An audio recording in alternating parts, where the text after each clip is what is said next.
Hey there, Sparkrock community. We're back with another release for mySparkrock, and this one is all about working confidently with purchase requisitions and payment requests that have foreign currencies.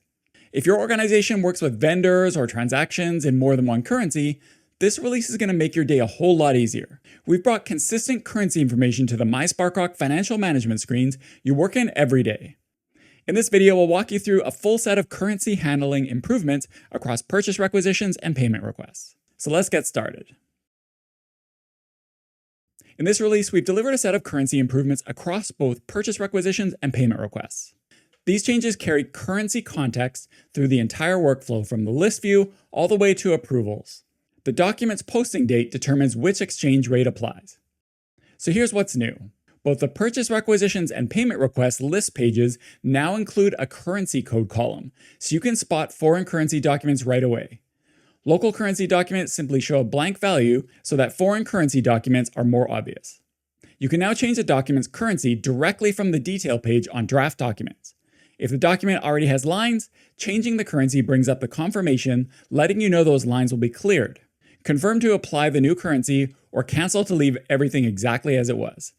The picker also only lists the currency your organization has flagged as available on finance requests in Sparkrock Finance, plus of course the local currency option, so people aren't choosing from currencies that shouldn't be used here. On documents that allow multiple vendors, you'll be prevented from adding a vendor whose currency doesn't match the document's currency with a clear message explaining why. If the document has no lines and no other vendors yet, the first vendor you add sets the document's currency. Every amount column in the line grid now shows the currency code right next to its value. And on foreign currency documents, each line also displays the local currency equivalent of its extended cost, so you can see, for example, the foreign value and what it works out to locally. These conversions are for display only. On foreign currency documents, the totals band now shows both the foreign currency subtotal and total including tax, and the local currency subtotal and the total including tax.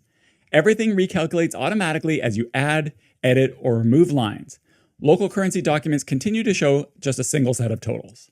The budget panel now shows the requested amount in your local currency, and budget checks are performed using the local currency equivalent. That means a foreign currency request is measured against your budget correctly instead of comparing a raw foreign amount against a local currency budget. And finally, approval routing now converts a document's total to its local currency equivalent before comparing it against your approval thresholds. So a foreign currency document is routed to the right approval tier based on what it actually represents in local currency. No more documents slipping into the wrong tier because the conversion wasn't applied. And so that's a wrap on this mySparkrock release. This release brings full currency handling to purchase requisitions and payment requests, from list views and headers to an editable currency picker, labeled line amounts, dual totals, local currency budget checks, and correct approval routing. So be sure to review the full release notes for all the details, and thanks so much for watching.